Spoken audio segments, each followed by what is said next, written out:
Continuamos con su enlace semanal y ya en la parte final hemos llegado a la entrevista estelar y justamente nos acompaña en esta semana que se conmemora la Semana de la Lucha contra el Asma y sobre todo de orientación para las diferentes sociedades que interactúan en la República Dominicana. Tenemos con nosotros al presidente de la Sociedad Dominicana de Neumología y Cirugía del Tórax y exministro de Salud Pública, el doctor Plutarco Arias. Buenas noches. Buenas noches. Bienvenido, doctor. ¿Cuánto tiempo? Hace un tiempo, sí, que no pasaba ni por la calle de restauración. Pero gracias a ustedes por la oportunidad que nos dan de estar con ustedes hoy, conversando sobre los diferentes tópicos, sobre todo el problema del asma a nivel mundial, que estamos celebrando durante esta semana que acaba de transcurrir. Hemos celebrado la Semana del Asma y hemos trabajado arduamente toda la sociedad en términos generales de neumología y cirugía del tórax. Sería bueno saber Esta semana, Nicolás, unas cifras que me sorprendieron de la cantidad de personas que mueren todos los años por problemas del asma.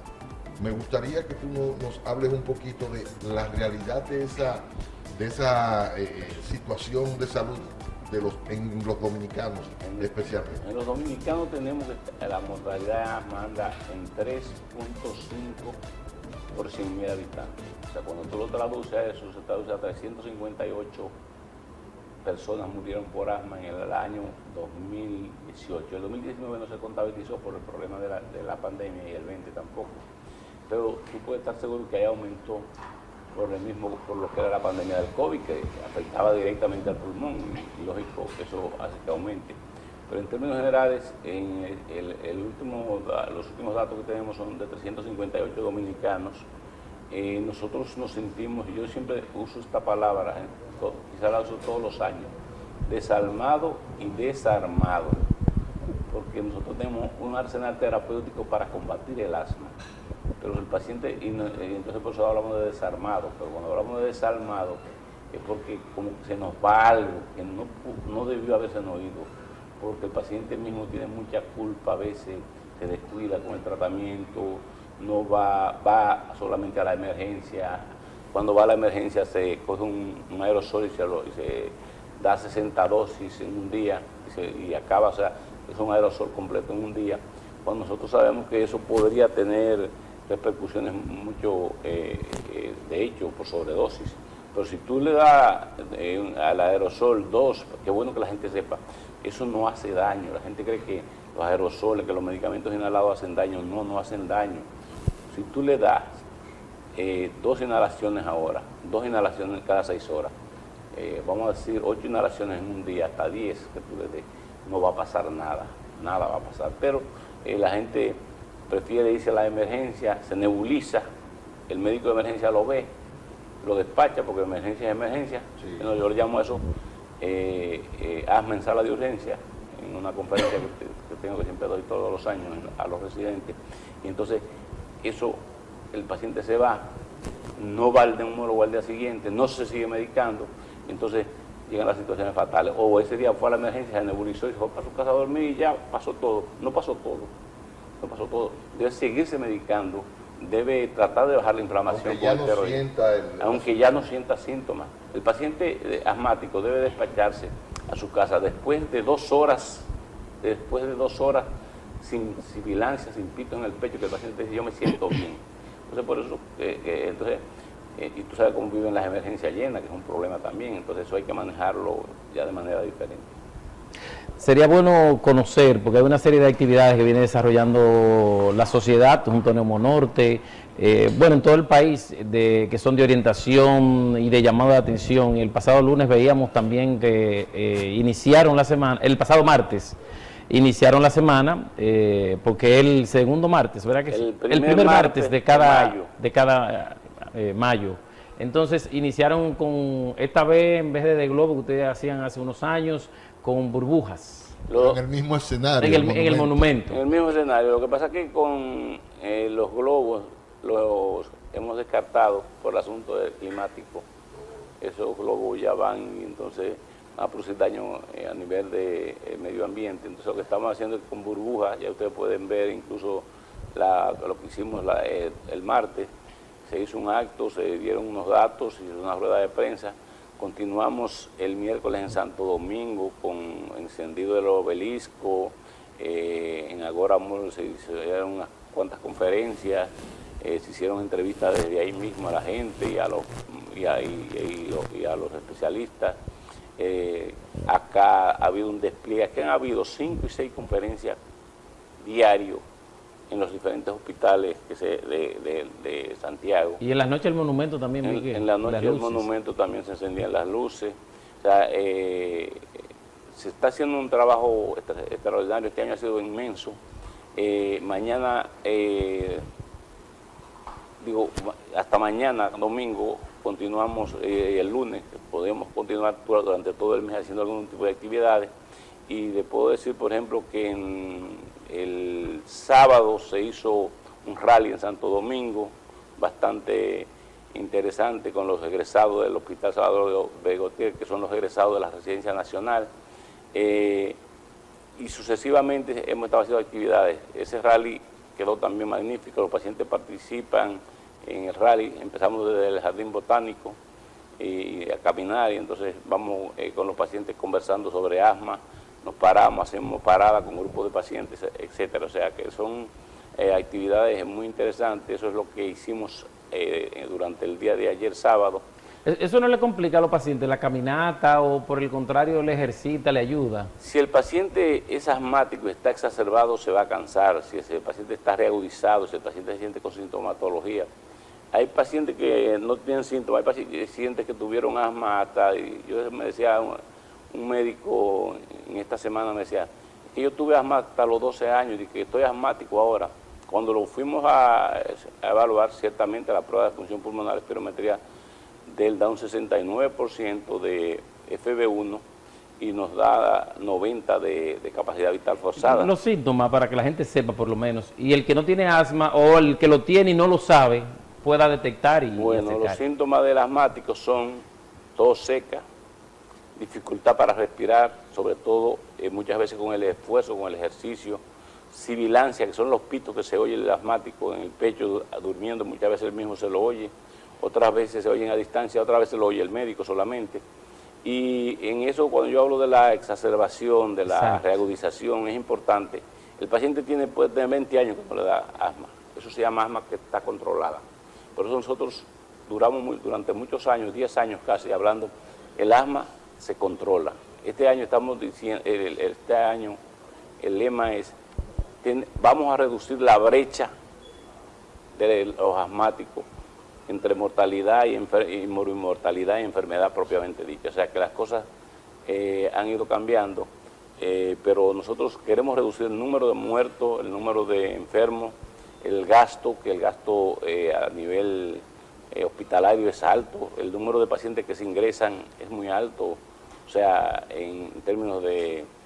y los gastos, un paciente que se ingresa por asma, para la seguridad social o para si el paciente es privado, los gastos son muy altos y el costo de los medicamentos. Eso es un llamado que quisiéramos nosotros hacer,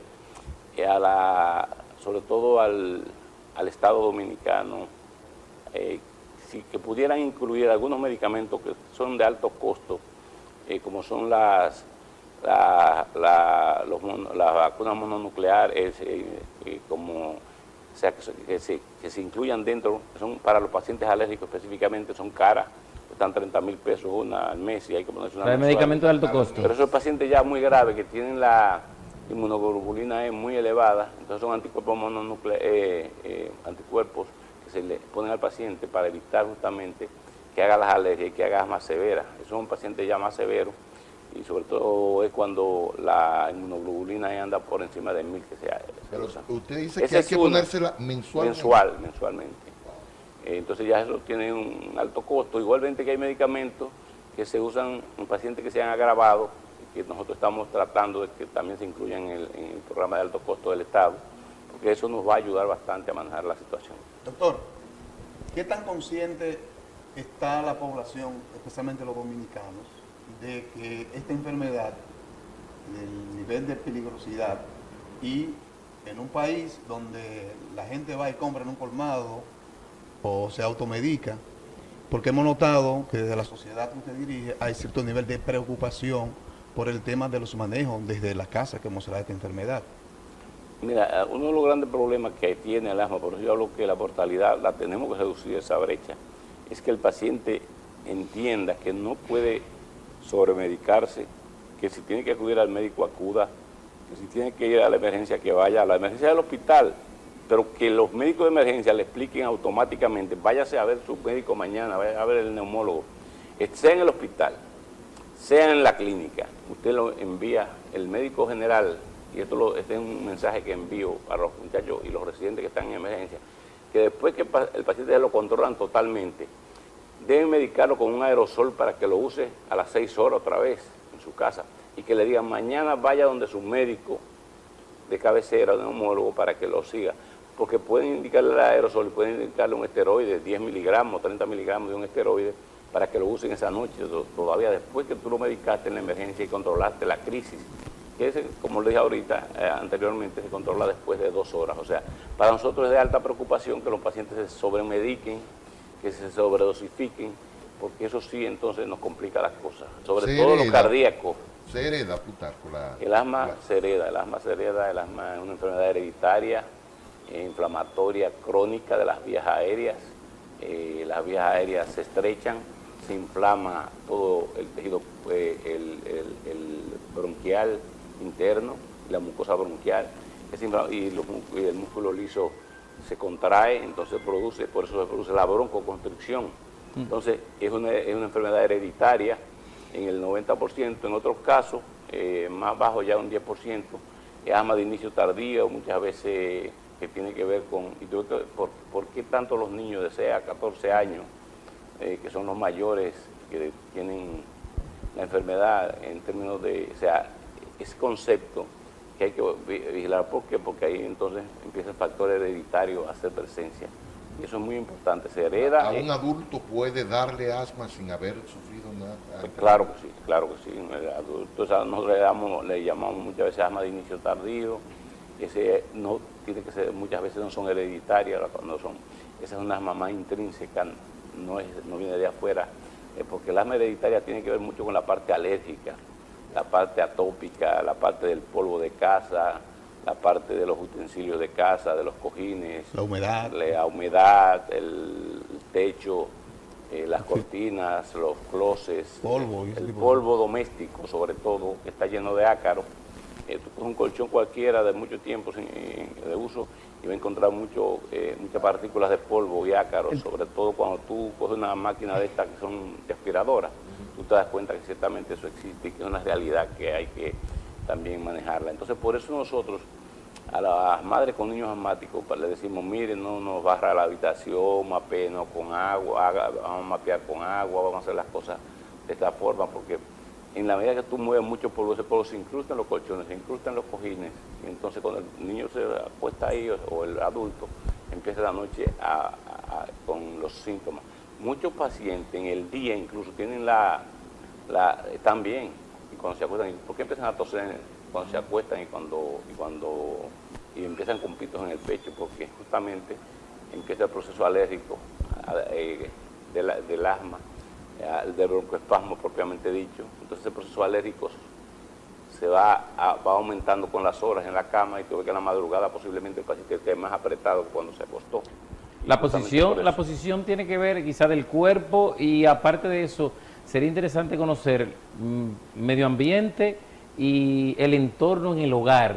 ¿Qué significa esto a veces en lugares como que viven cerca de un vertedero, o que quizás hacinamiento, varias personas viviendo en un mismo entorno? Un taller de ebanistería. Bueno, cuando tú encuentras un taller de ebanistería, una fábrica de bloques, cuando tú encuentras un vertedero cerca de la casa, cuando tú encuentras cemento, fábricas o construcciones cerca de un asmático, lo más probable es que el asma se dispare y se exacerbe. Entonces, ese movimiento de polvo de pacientes que trabajan en ferretería y tienen tendencia a que tienen rinitis alérgica y eso, nosotros le hacemos la salvedad a ese tipo de pacientes. Usted no va a dejar su trabajo, quizás lo necesita, pero que se pongan una mascarilla de esta que puede protegerle bastante, que es la parte de bioseguridad del paciente. Doctor, los aceites para los asmáticos, aceite de tiburón, aceite de qué sé yo qué. Muchísimo. ¿Los remedios caseros son efectivos o cuál es su Mira, parecer? la He gente... escuchado hasta la sangre de ¿cómo se llama? De jicotea. Sí. Mira, ya está un gato, la gente se ha comido. Un gato. Ay, Sí, Dios. un gato negro. La gente ha hecho todos los ensalmos, por ejemplo, un ensalmo que la gente se hace, que es que le cortan el pelo y lo incrustan en una matita de piñón. Todo ese tipo de cosas usted lo va a encontrar. Sí. Hay mucha mitología en esa parte. Hay mucho, Ensalmo. los ensalmos, los aceites caseros.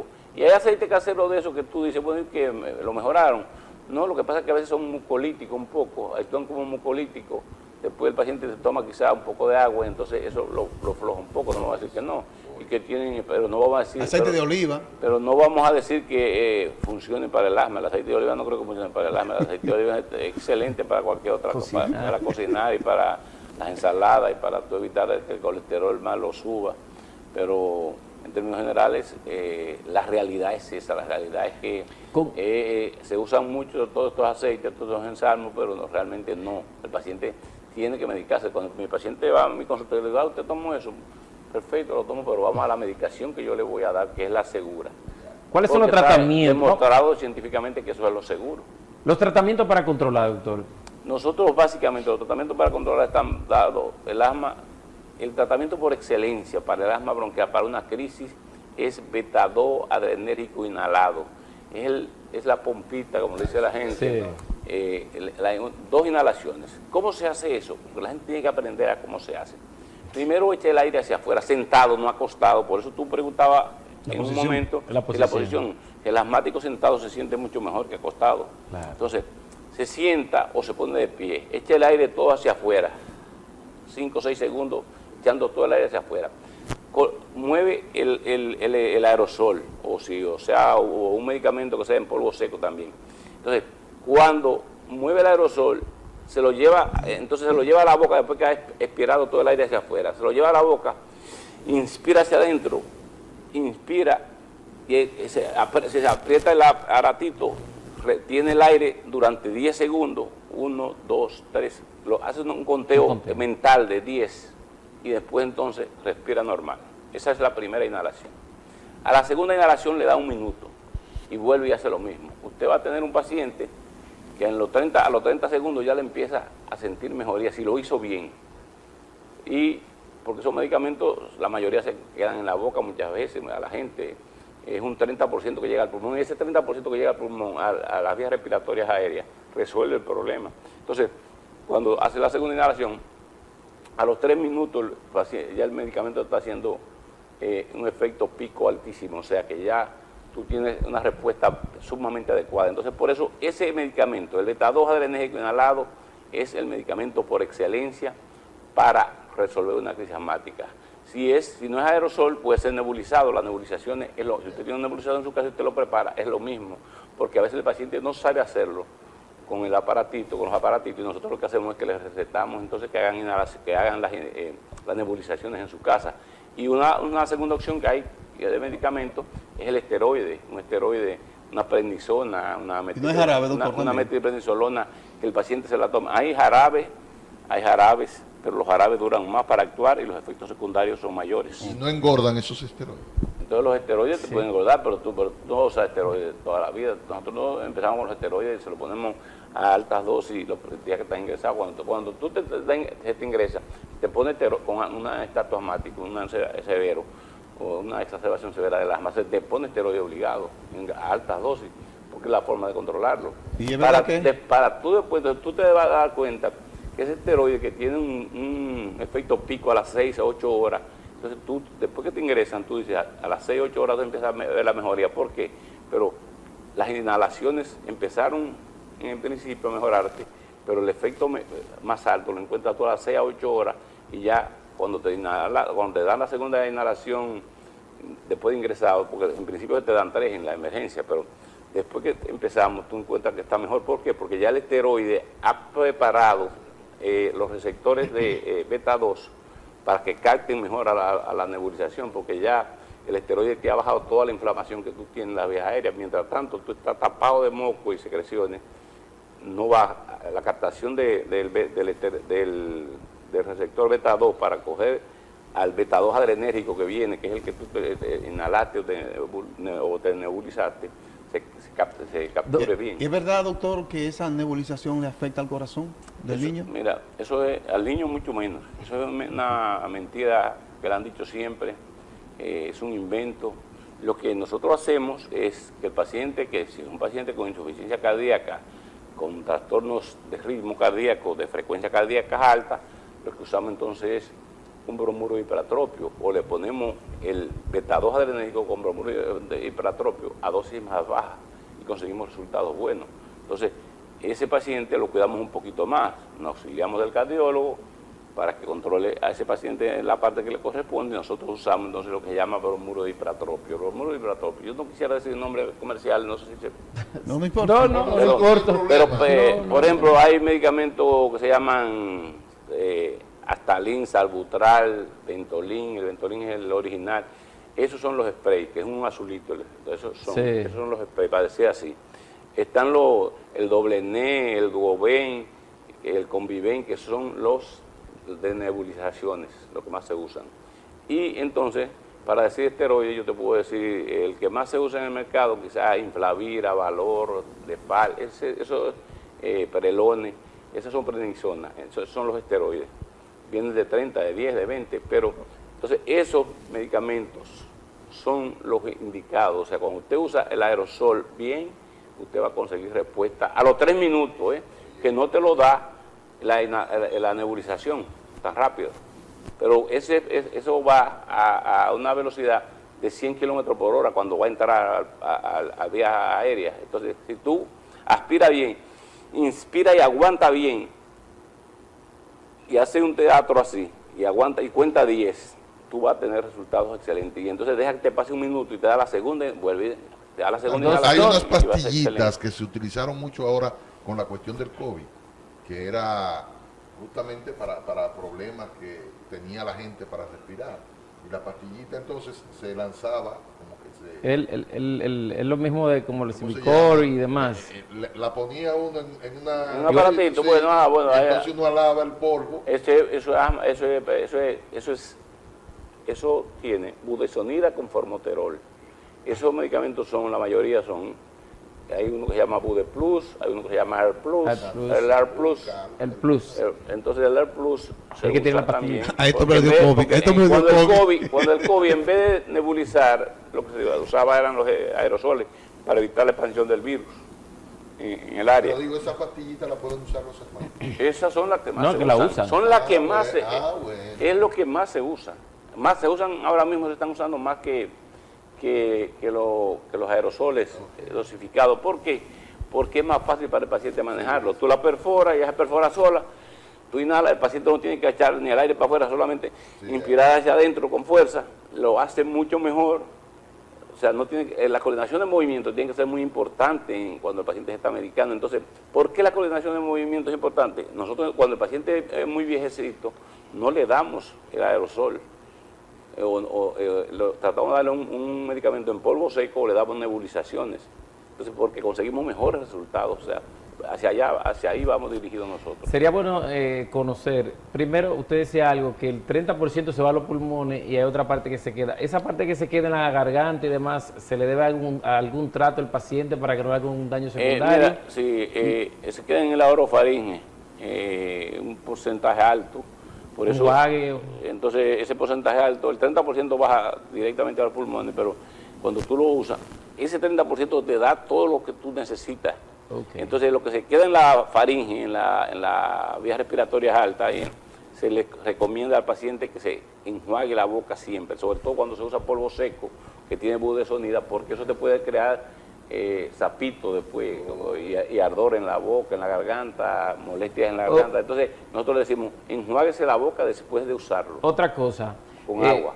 Podemos hablar de los pacientes asmáticos, una complicación secundaria con lo que padecieron de COVID. O sea, se complicaron mucho más, se podría hablar. Se complica mucho más. Tú viste que los pacientes, incluso se les recomendó a muchos de esos pacientes que tuvieran las labores virtuales en su casa, muchos lo que la podían hacer.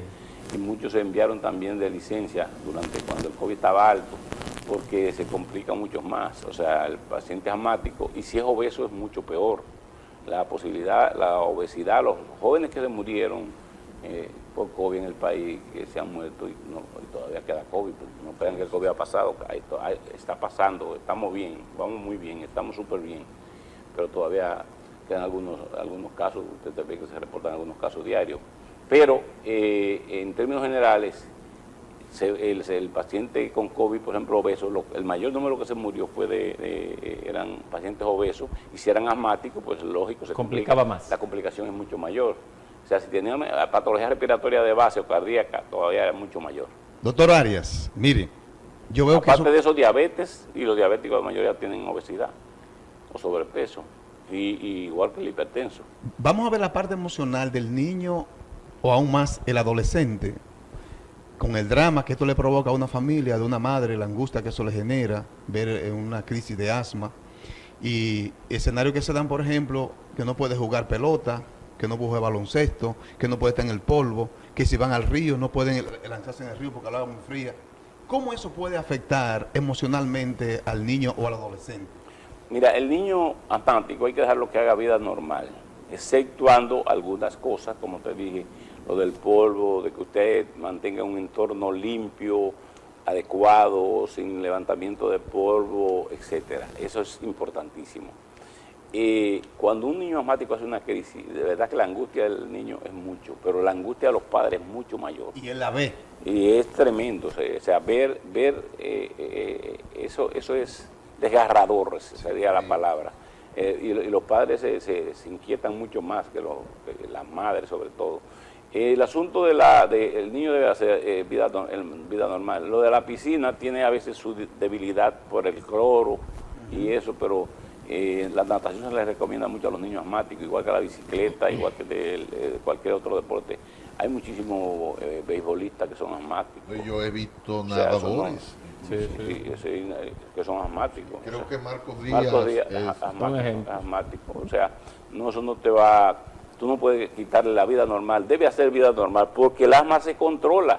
Ustedes no se recordarán en la Vuelta de Francia, un ciclista que apareció y se le quiso, ganó y se le quiso quitar en un momento su copa de ganador, y se analizó porque él había usado beta-2 adrenérgico, no esteroides, no beta-2 adrenérgico, o sea, salbutamol, ese Ventolin, como quiera llamarse, salbutamol, vamos a decir.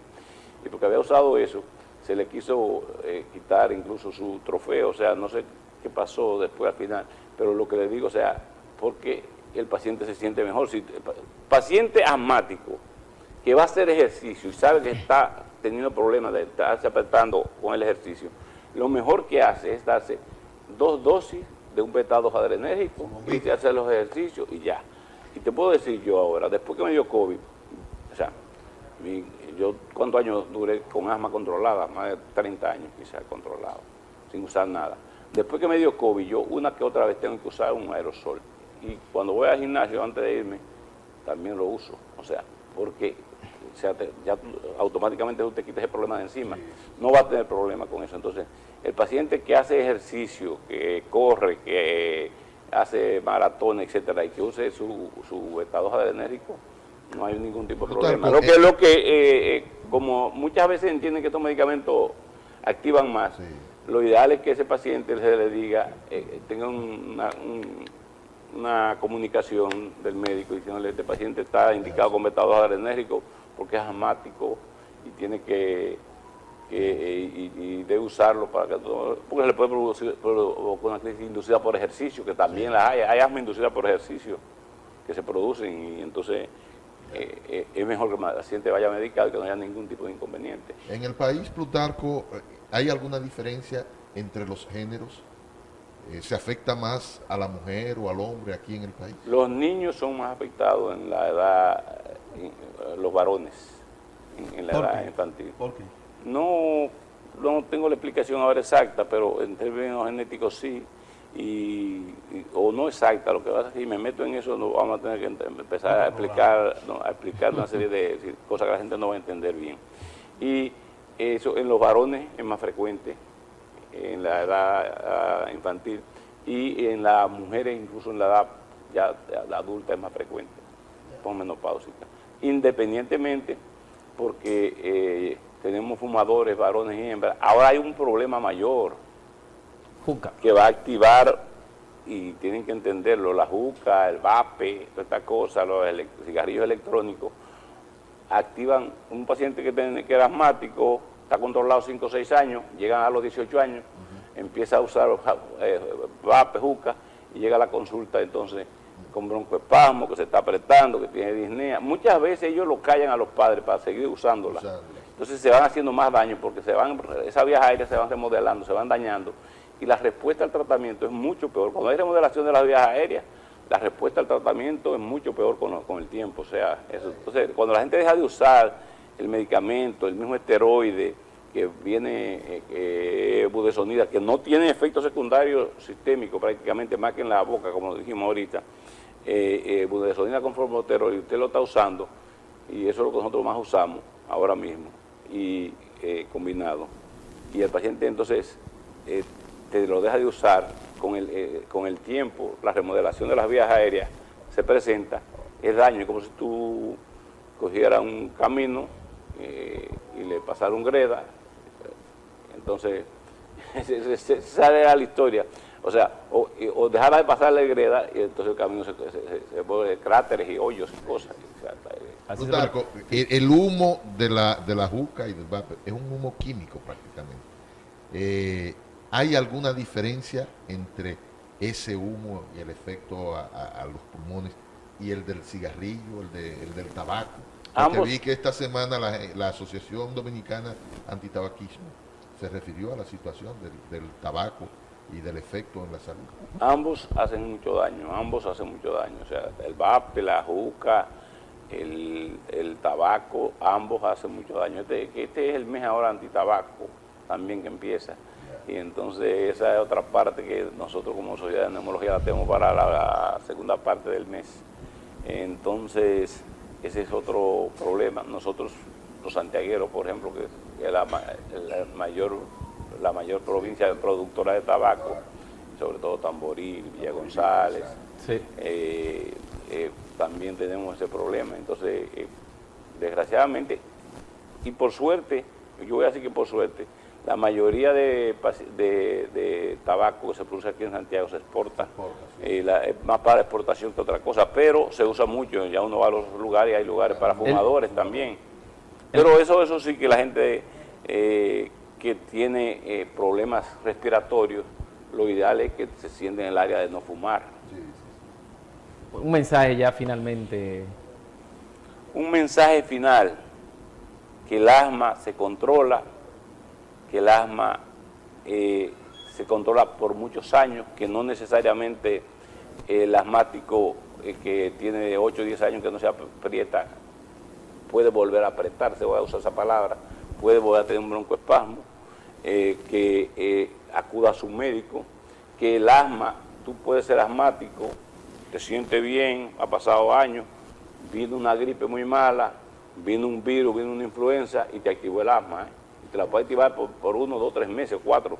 Digo que estaba en casa de un médico anoche que fui a verlo, a saludarlo, y me dice, mira, me dice la doctora, me enseña la espirometría, me enseña todo, y realmente él se le ha activado su asma, diciendo que pues yo no puedo aceptar esto. Digo, sí, tú estás activado el asma, tú tienes 69 de FB1 con una capacidad vital de 90, o sea, y está dándote el FB1 sobre el FBC, que te dice que eres asmático, te está dando exactamente unos 60 y tanto, y cuando le hacen la prueba de broncodilatación, que se le dan los bombazos y se hace la prueba de broncodilatación, exactamente el FB1 sube 12%. Ese numerito de 12% automáticamente te califica de asmático.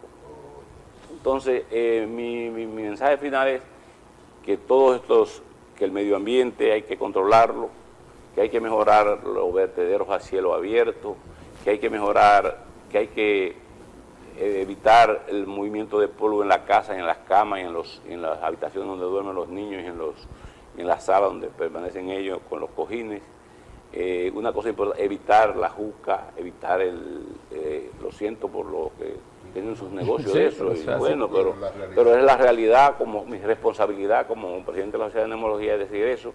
Hay que evitar la juca, hay que evitar el tabaco, hay que evitar la fuma, como tengo algunos amigos y periodistas que son pacientes míos que Conocemos, cada vez Sí, sabemos. cada vez que van, oye, pero ¿cuándo tú vas de fumar? Porque tú sabes que eso es lo que te está haciendo más daño. No, que me siento una flema aquí en la garganta constantemente. Oye, sigue fumando, y sigue sigue fumando. fumando. Entonces el problema está, vamos a tratar de disminuir eso, vamos a hacer un esfuerzo todo, vamos a combinar todo ese trabajo en conjunto. Y vuelvo, los ayuntamientos tienen alta responsabilidad.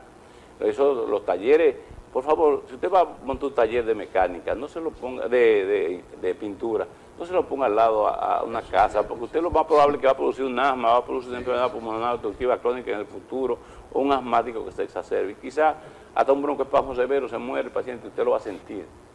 Entonces yo pienso que esa es la mejor de las cosas, esa parte humana que debemos tener todos para contribuir a mejorar el problema del asma en la República Dominicana. Bueno, gracias al presidente de la Sociedad Dominicana de Neumología y Cirugía del Tórax y ex ministro de Salud Pública, el doctor Plutarco Arias, por acompañarnos en la noche de hoy y por supuesto Los amigos de ya, este programa, sí, así es. que nos han acompañado durante estas 2 horas. Y el mensaje final que dejó el doctor, y espero que le llegue a algunos amigos fumadores. ¿No? Entonces, agradecer a nuestros amables televidentes que han estado ahí, a Plutarco, a nuestra otra invitada también que nos acompañó en el día de hoy. Y esperamos que el próximo domingo nos acompañen de nuevo en este enlace semanal. Feliz resto de la noche. Buenas noches. Buenas.